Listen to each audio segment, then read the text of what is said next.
Have you ever wondered how to pronounce the word or phrase written below? Have you ever wished you could pronounce it in everyday conversation with much more confidence? Well, today I'm going to help you do just that. So pause the video, record yourself, and then compare it to me at the end.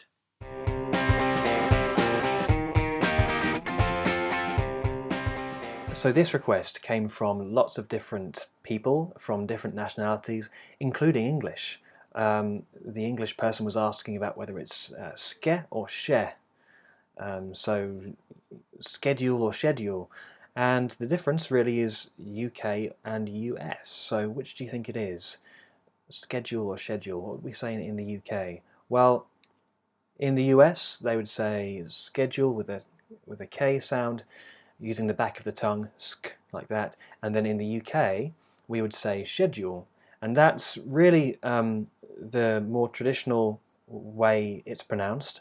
But, you know, I think the fact that an English person was asking about this just shows how often you now hear the American pronunciation in the UK. So either are fine, but if you want to stick to the technically British version, then I would say it with a sh sound, and that's what we're doing today. So schedule, that's what we'll be doing today. And there are two different ways we can pronounce this word, even considering that. So check this out. So we start off with a sh, which is unvoiced. You use a blade of the tongue. And next we have the e vowel, she. And then some speakers will have a d using the tip of the tongue, followed by a y, which is the same sound as you have in the word yes, die, like that.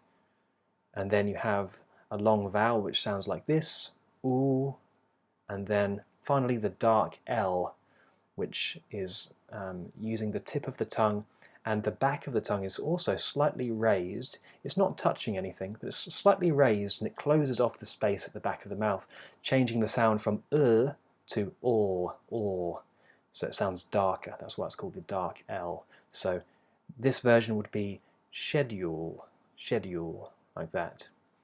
And the other version begins the same way, she, and then here we have, instead of a d, a hard d, using the tip of the tongue, we have a j sound, which you have in words like just and hedge. So shedge.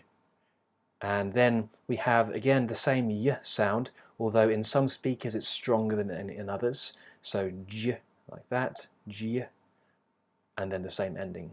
And that version is schedule.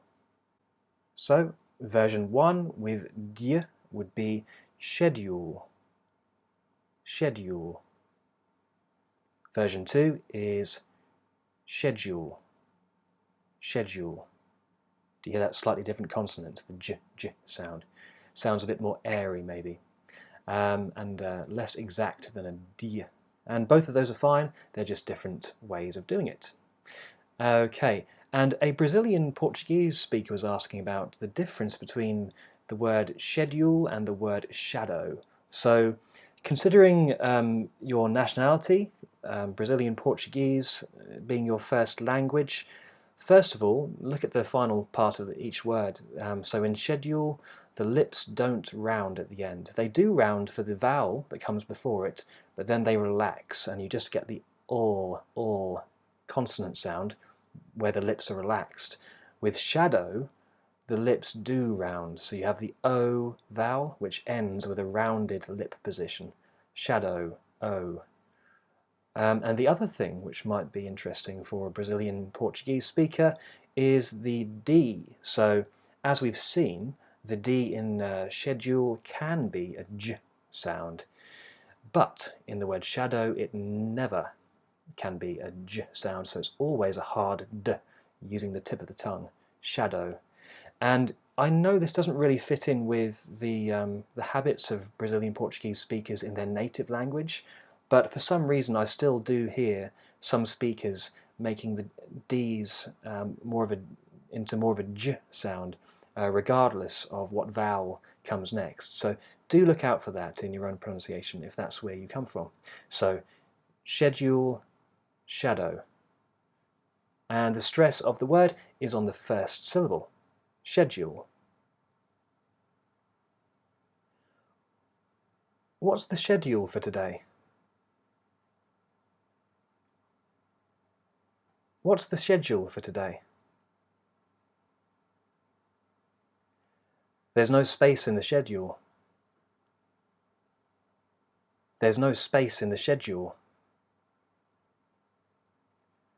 We're on a tight schedule. We're on a tight schedule. So I hope that was helpful for you, and if you have a word or phrase which you're really struggling with in everyday conversation, maybe you're avoiding using it altogether, then leave a comment below and it may be in the next video for you. Other than that, I hope you enjoyed the word of the day and I'll see you in the next video.